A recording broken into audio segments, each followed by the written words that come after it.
Okay. Welcome everyone to another random walk down Mill Street. Tonight's topic is blowing the shofar during Elul, during the month of Elul. When and why? And the starting off point, as many of you know, Sheretz Israel has a nearly unique custom of reciting selichot in the evenings.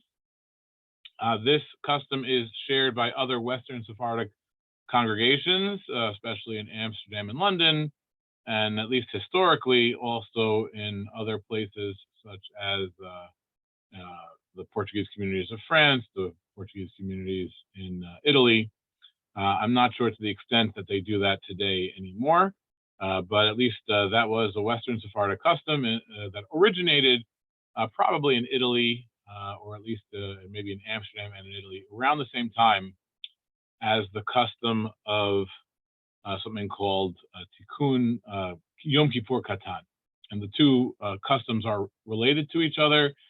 For more on that, I had a video that I made last year, which you can find on my YouTube page. If you want to know more about it, you can text me or write me. That's just our starting off point, the selichot in the evening.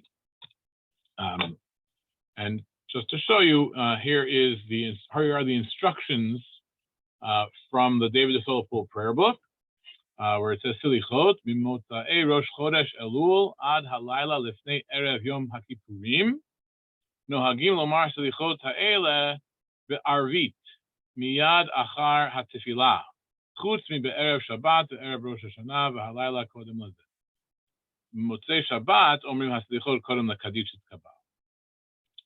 So then it starts off with text. This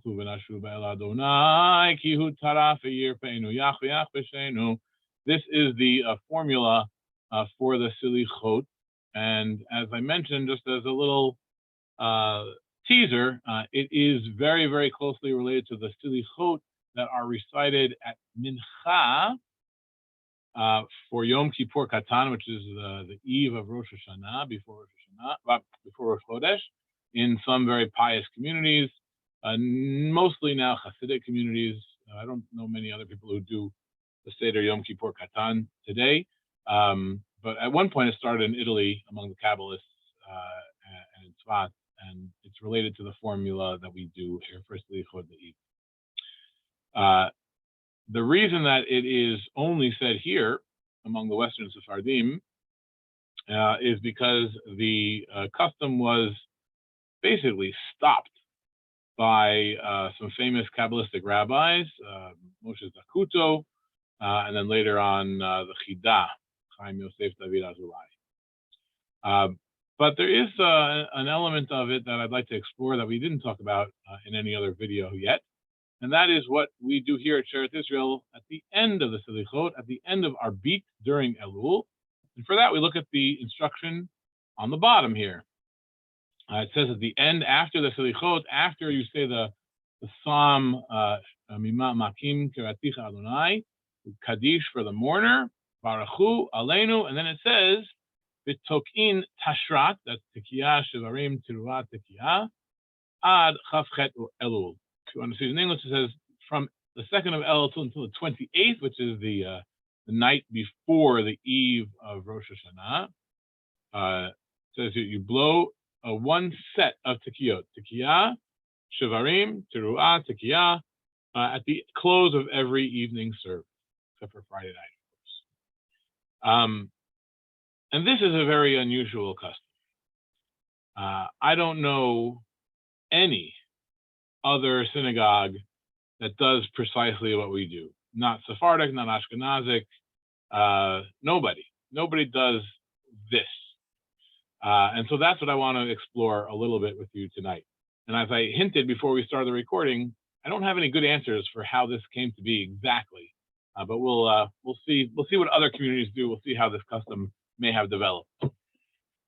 Okay. By the way, does anybody have anyone explored this topic before? If you can, you can tell me in the chat, and hopefully this won't be too much of a review for you. So the starting off point for these customs, both the selichot and the shofar. We're going to start off by looking at the Shulchan Aruch. Always a good place to start.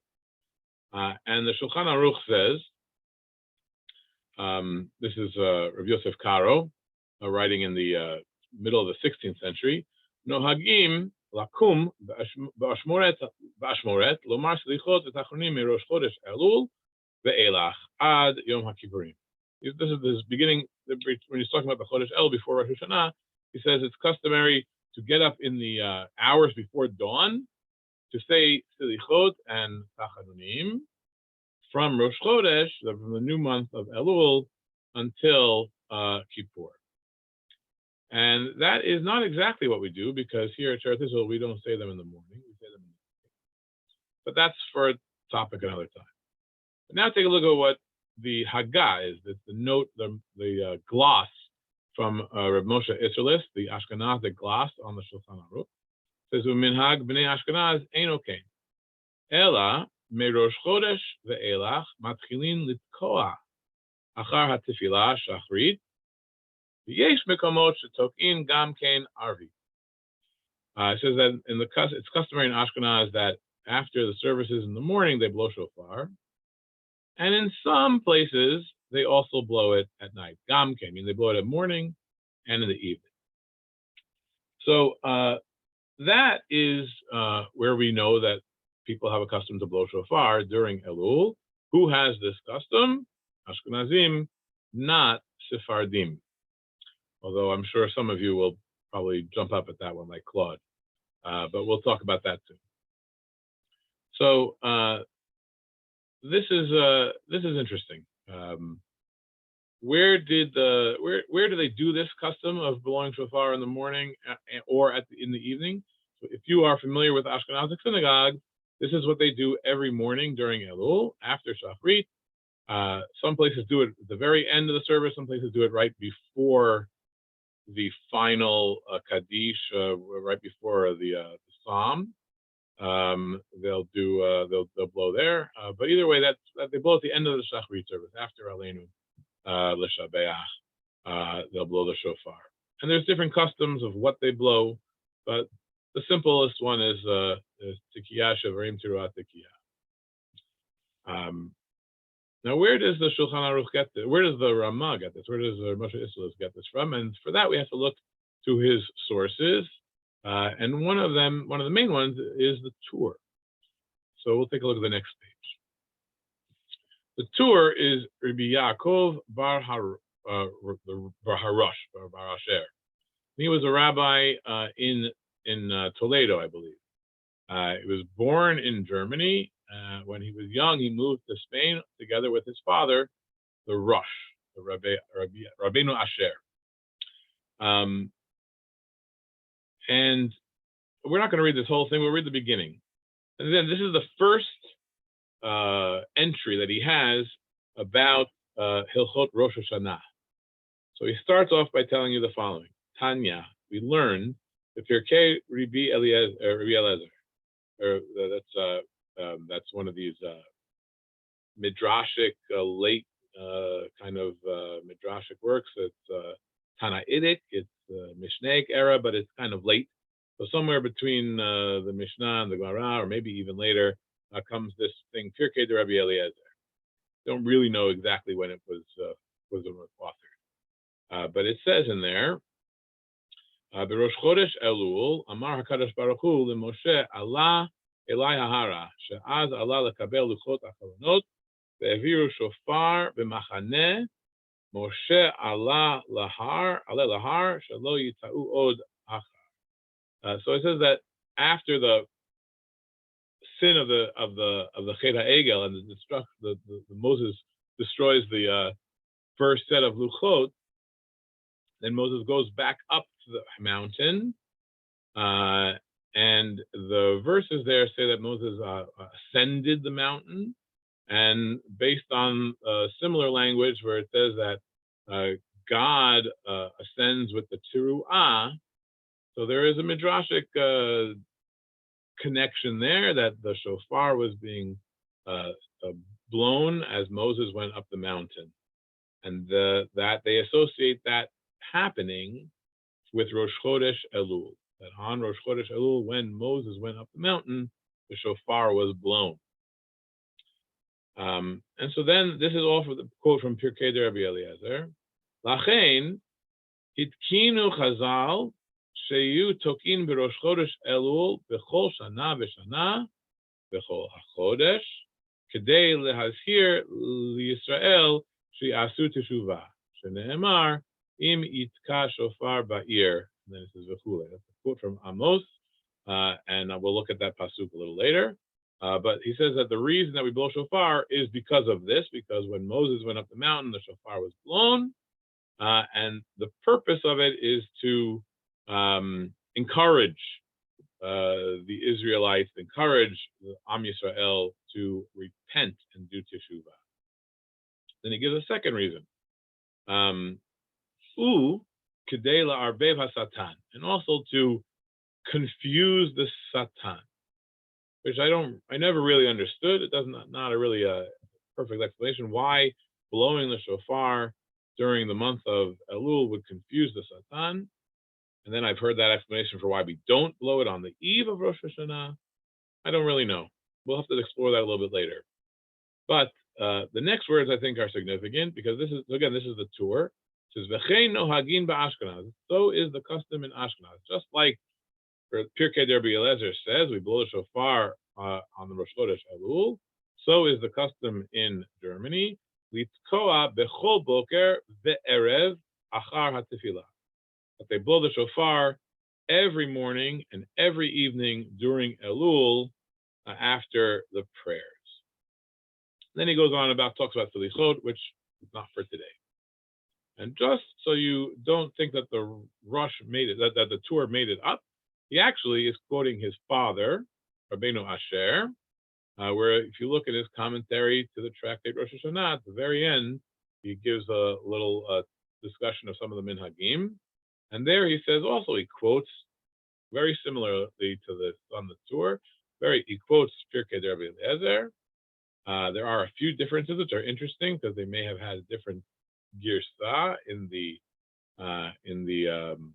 Pirkei de Rabbi Eliezer that they had in front of them. But the most important thing for our purposes is that he says Rosh Chodesh Elul Amar HaKadosh Baruch Hu. Oh, sorry. He says V'chein nahagu ba'Ashkenaz litkoa kol Chodesh Elul boker ve'erev achar hatefillah.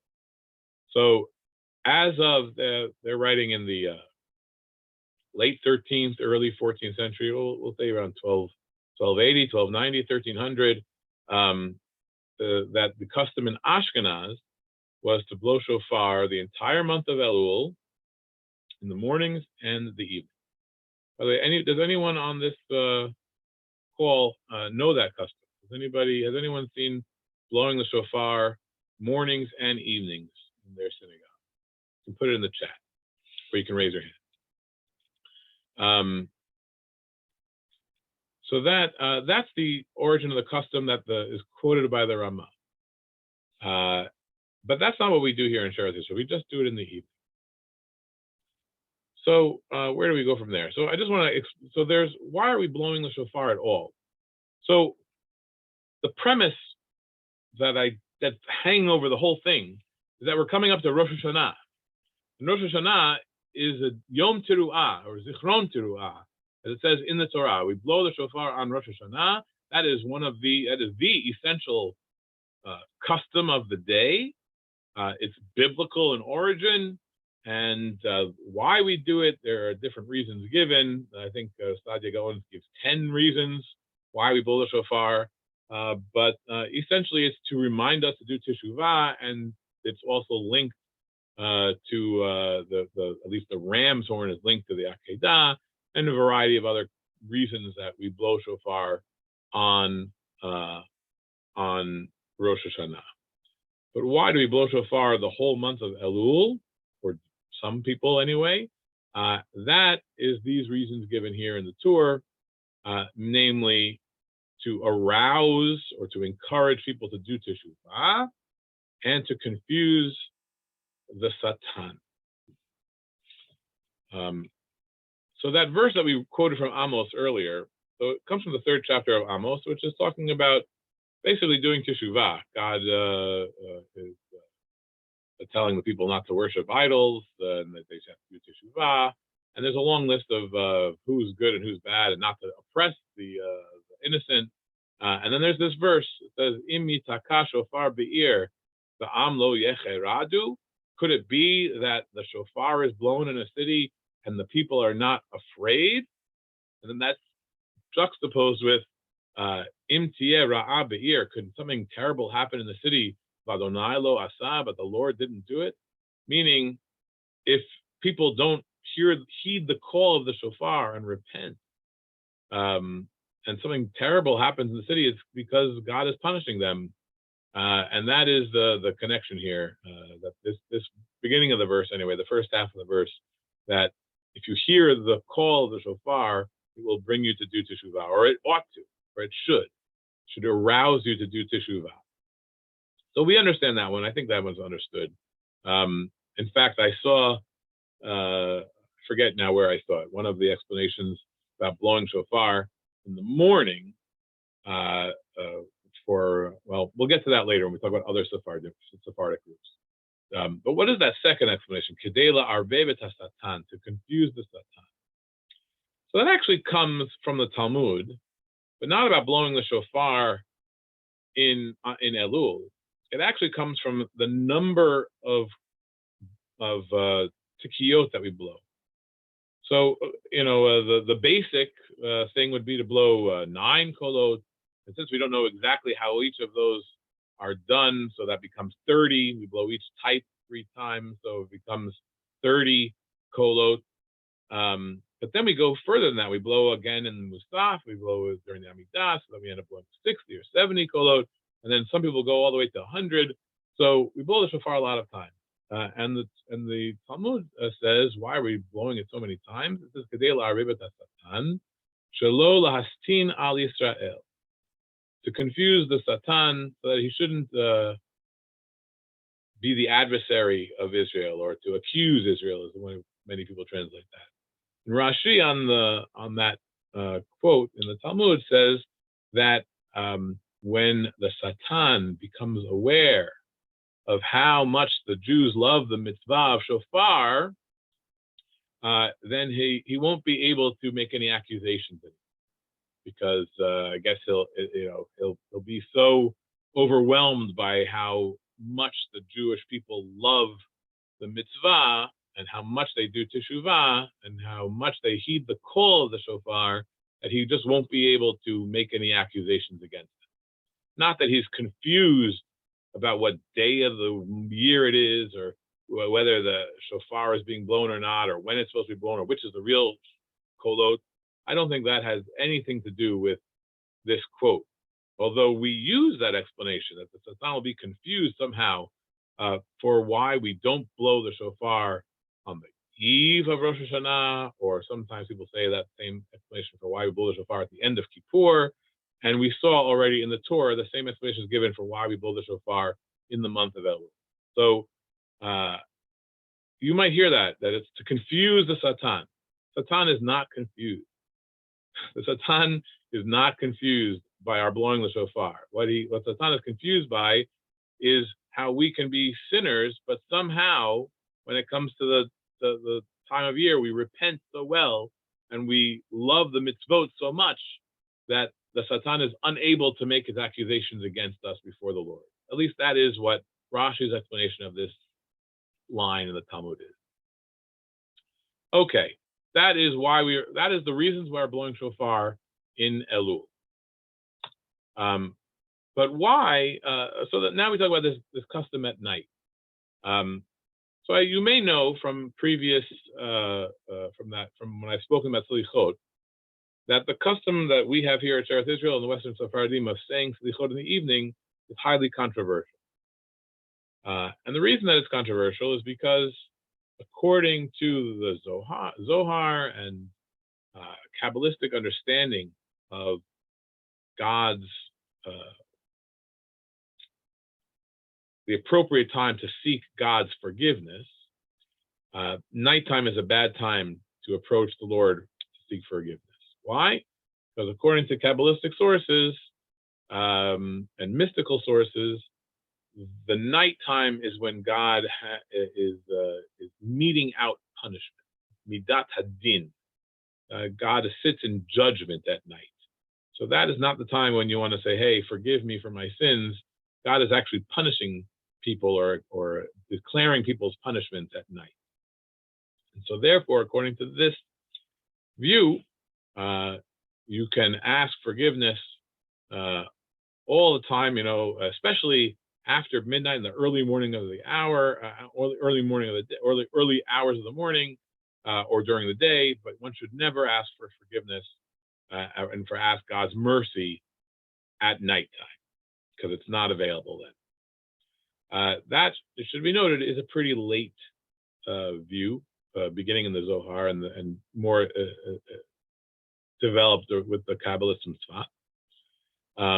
But as a result, this custom of reciting Selichot in the evening was attacked by these rabbis for being in the improper time to say Selichot. So too, we shall see here in this Teshuvah in front of you that Reb Moshe Feinstein does not like the idea of blowing shofar at night. He doesn't go on at length about it, but he does talk about it. So we're going to see this is a question asked of Reb Moshe Feinstein in his Responsum Igrot Moshe. And if you're really looking for it, it's the 4th volume of Orach Chaim. It's B'inyanei Tkiyat Shofar de Elul. ובדבר המנהג שלנו שתוקעים שופר מראש חודש אלול בשחרית, אם אירע ששכחו לתקוע בשחרית ונזכרו במנחה, הם צריכים אז לתקוע. So the question is asked, if they forgot to blow shofar in the morning and they remember that they forgot shofar in the morning, should they blow at night? This is a community, presumably. And then he says, starts off right away, he says, well, in the Ramad says that Yesh Mekomot Shetokin Gam Keim Arvit, you can blow at night. V'hu haminhag shekatzav hatur v'shenoagim b'Ashkenaz l'tkoa b'chol boker ve'erev achar tefillah. And then here he says something interesting. U'mistaber deha'erev nami hu shekeshehu yom davka o dehaya zeh achar hamincha. So he says it's apparent from his understanding of the Ramah that when it's talking about blowing shofar in the evening, it's when the evening, it's not yet nightfall. It's still daytime, daylight hours, even though they've said the evening prayer. Or maybe it's after mincha and not after the evening prayer. Why does he say this? The lo mistaver sheyitak'u balayla. It's not appropriate. Can't be that they would blow at night. She'eno eit ratzon b'tchilata ad achar chatzon. It is not a time of seeking God's forgiveness, of an appropriate time to seek God's forgiveness at night, from the beginning of the night until chatzot halak, which is the time for our beats. And that's the same reason given by the Kabbalists why we should not say Selichot at night. Moshe Feinstein here is saying it can't be that you would blow shofar at night for the same reason. Then the rest of he's talking about doing it at mincha or when it's still daylight hours. By the way, even though I don't think our community here at Sheretz Israel in New York would have any problem saying Selichot in the evening, as is our custom, just so happens to be that this time of year, every year, we are saying our beats before nightfall, well before nightfall. In fact, usually before Shkia, usually before sunset even. And that is because it's still summertime and days are long, and we have mincha at 6:30, followed by our beat at 6:45, followed by Selichot maybe 5 minutes to 7. So even today, a day like today, we are saying Selichot before the sunset. So Reb Moshe Feinstein wouldn't have as much of a problem as others do with our custom. But the truth is that we're still blowing shofar during the daylight hours. If anyone was worried about our custom, Moshe Feinstein would be okay with it. But interestingly enough, the custom in some German communities, in particular Frankfurt, which is still observed today in Washington Heights, is to blow shofar after mincha just as Moshe Feinstein was discussing here, that they would blow shofar in the morning and after mincha, not after our beat, as far as I am aware of. So, so that's sort of the confusion that we have. So, our custom here in Sheretz Israel is to blow shofar after our beat. We don't blow shofar in the morning. We don't blow shofar in the morning. We blow shofar in the evening after our beat. This custom is not like any other community in the entire world. Not like the Ashkenazim who blow in the morning, and some of them blow in the evening too. It's not like other Sephardim, who we'll talk about soon, who they blow shofar at the end of the Yud Gimel Midot, the 13 attributes of mercy, during the middle of the Selichot. And it's not like other Western Sephardic communities that don't blow shofar at all during Elul, and only blow shofar from Rosh Hashanah until Kippur. Here at Sheretz Israel, we stop blowing shofar at Rosh Hashanah. We do not blow the shofar during the Aseret Yemei Teshuvah, and this is decidedly different than our sister communities, our mother community in Amsterdam, our sister communities elsewhere in London and elsewhere, where they blow shofar during at the end of Selichot, which are recited in the morning during Aseret Yemei Teshuvah. And just to show you, here is the Selichot liturgy for the mornings. This is the last page of it, really, or the second to last page of it, from the London book, Moses Gaster's book. And he tells you that in the Kaddish Kabal, you get up to the middle of it, and there's a little note 1. Yemei Teshuvah tokin tashrat, tekiah shavrim teruat tekiah, tashat, tekiah shavrim tekiah, and tekiah teruat tekiah. So a full set of 30 blows in the of 9 blows or whatever the number is here, in the middle of the Kaddish Kabal. And then you say this little addition, Te'anu v'te'atru b'rachamim min hashamayim, which we do say. We say this addition in the Kaddish, but we don't blow the shofar here at Sheretz Israel. In Amsterdam they do, in London they do. I don't know what they do in Paris or in Livorno or Florence or in Gibraltar for that matter. But I suspect it's like our sister community. In the Edot Mizrach and other Sephardic communities, they don't blow shofar at the end of our beat. They don't have evening Selichot at all. But they do blow shofar in the Selichot after the Yud Gimel Midot. And that is similar to what we do on Hoshana Rabbah.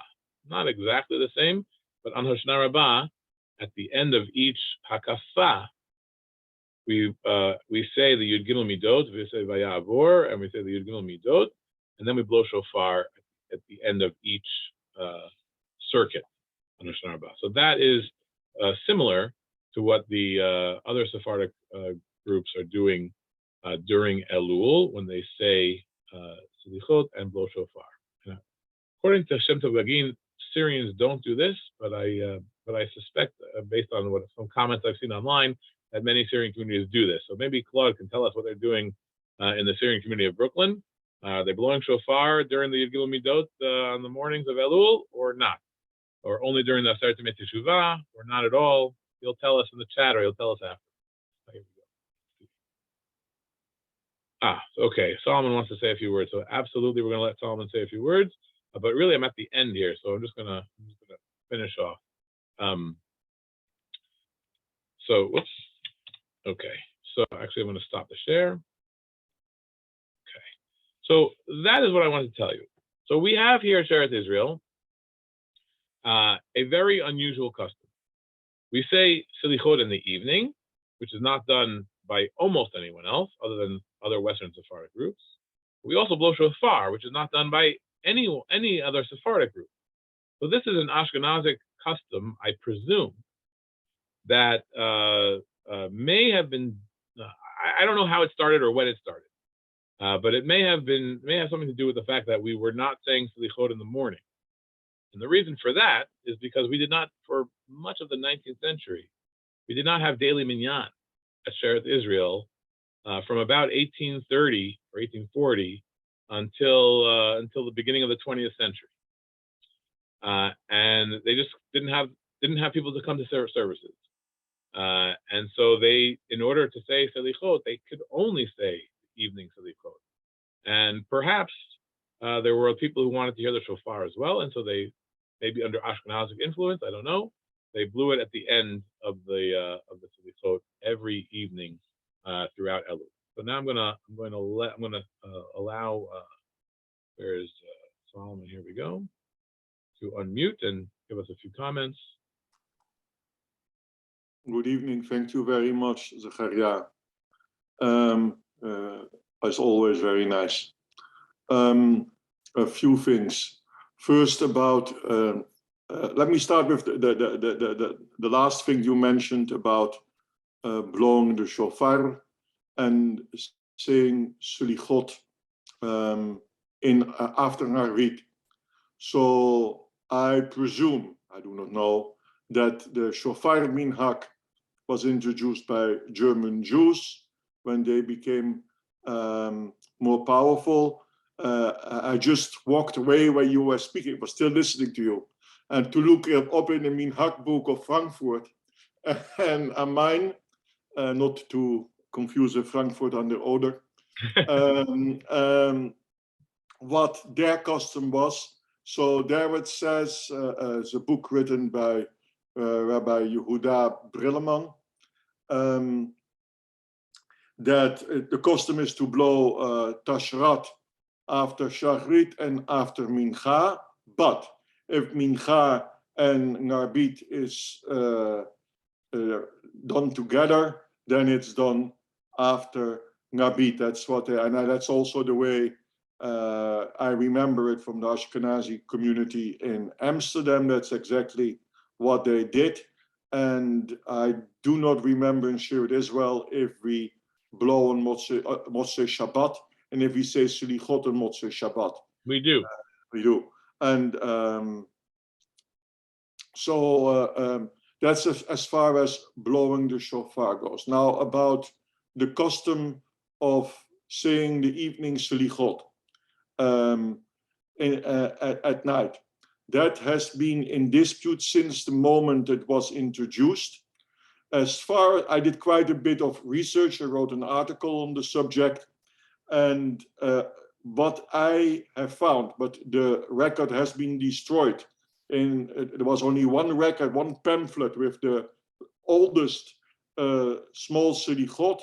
They dated back from 1662. So that's after the death of the first Chacham of Amsterdam, who determined all our minhagim, Chacham Levi Mortera.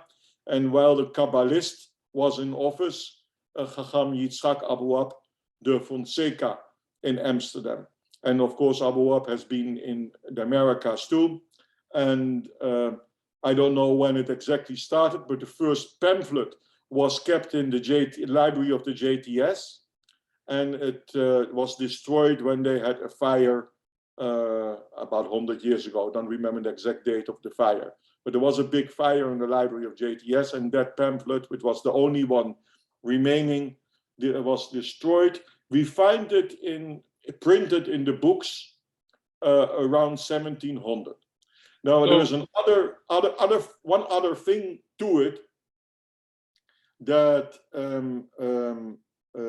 you find it in Italy, and you find it in France, and in, as you said, that's where all the places you find it. The one who stood up against it was in prime, not the Chida. It was a rabbi. His name was Moshe Zuchut or Zakuto. I mentioned that, yeah. Zakuto. And that's really the very basis. This Rabbi Moshe, he fasted 40 nights and 40 days for learning Latin. He was a student of Rabbi Mortera in its Chaim seminary. And then he went to Posen in Poland. And after he had been to Posen and introduced to Kabbalistic teaching, he became one of the biggest Kabbalists. He named all the forms of evil, 43 of them in a booklet which was printed around that time. And that's why both evening sulichot and blowing the shofar in the evening was not done. Now, final remark about what you said, and then done. You said about blowing the shofar during the 13 attributes, the Shloshes Remidot. So that's done also in Shirat Israel, not after we say that, but it's Vayangabur Hashem al Panav Vayikra, then we blow, and then we say the 13 Midot, and that's done in Shirat Israel on Hoshana Rabbah. In Amsterdam and London and most of our congregations, that's done also in the Naseret Yemei Tushubah, and every time we say that, and then as you correctly told us, during Kaddish Tit Kabal, in the morning, but not at night. As far as the Slichot in Shirat Israel in the morning, I think you are correct. That was omitted because there was no service. Should be, thank you, Solomon. It should be said that we do say them on the eve of Rosh Hashanah, on the eve of Kippur, the full form of the Slichot. It's not every day. That is our presentation for you tonight. Solomon, I have a few comments, but I won't bore everyone else with them. So I'm going to end the recording, and then I'll tell you a few comments on what you said. So thank you, everybody.